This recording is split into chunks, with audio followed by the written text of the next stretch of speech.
ગઈ તારીખ 19ના રોજ તાજ મોહમ્મદભાઈ જે ગુમ થયેલી એની ગુમ નોંધ દાખલ થયેલી. ત્યારબાદ જેમાં શકદાર બાલુભાઈ થોભણભાઈ જેઓની શક આધારે તપાસ કરતાં ગઈકાલે તેઓએ તેમની પોતાની બંધ કારખાનામાં પીપળી રોડ ઉપર આ કામેના આરોપીઓ ભેગા મળી અને ત્યાં એની લાશ સળગાવી દીધેલી અને લાશને પૂરી દીધેલી. જે ગઈકાલે પંચનામાની વખતે સદરો જગ્યાએથી લાશ શોધી કાઢી એને વાલીવાસોને સોંપાવેલી. એ કામે ફરિયાદીની જે ગુમ થનાર છે એના પુત્રની ફરિયાદ લઈ બી ડિવિઝન પીઆઈ તપાસ કરતા હતા અને આ તપાસ દરમિયાન આ કામેના આ મર્ડરના આરોપમાં સંડોવાયેલ થોભણભાઈ ખેલાભાઈ, બાલુભાઈ થોભણભાઈ તથા વિશાલ રમેશભાઈ અને રમેશભાઈ અર્જણભાઈ તથા જયદીપભાઈ કાનાભાઈ જેઓને ધરપકડ કરવામાં આવી છે આજરોજ.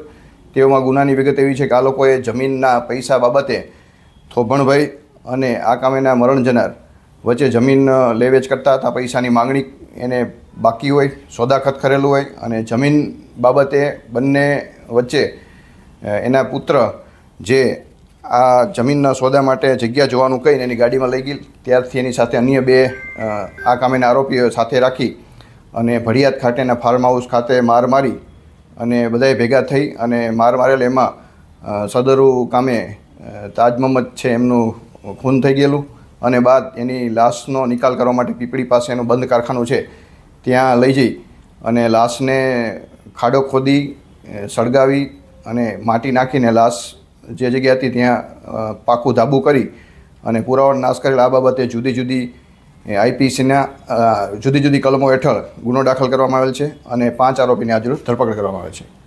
આમાં જે આ કામેના જે આરોપીઓ છે એ બધા એકબીજા સગાવાલા જ છે અને એનો રોલ એવો છે કે આ કામે જે જમીન છે જમીન બાબતમાં પૈસાની લેતી દેતી હોય અને એ બાબતે આ લોકોએ ભેગા થઈ અને પૈસાની જે માંગણી કરતા હોય એ બાબતે બંને વચ્ચે બોલાયેલી હતા અને લાકડી અને ધોકાઓથી માર મારી ઈજા કરીને મૃત્યુ નિપજ્યો. ત્યારબાદ એનો લાશ ઠેકાણે પાડવા એને લાશને સળગાવી અને બીજી જગ્યાએ એની ખોદી અને ત્યાં એનો નાશ કરેલો હતો.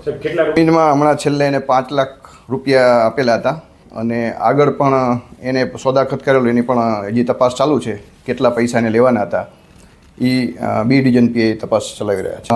19 તારીખના રોજ જ્યારે એ પોતે આ ગુમ થાય છે ત્યારે એને ફાર્મ હાઉસ જાય છે અને 19 તારીખે બંને બપોર પછી ત્યાં ફાર્મ હાઉસ રાખેલા હોય છે અને માર મારે છે. અને ત્યારબાદ એ મોડી રાત્રિના એનું મર્ડર થાય છે. ત્યારબાદ રાત્રિના જ લઈ જઈ અને બંધ કારખાનું છે ત્યાં પ્રાઇવેટ વ્હીકલમાં લઈ જઈ અને ત્યાં ખાડો ખોદી અને ત્યાં લાશ સળગાવી દાટી અને ઉપર ધાબુ કરી અને આવી રીતે નિકાલ કરેલ છે.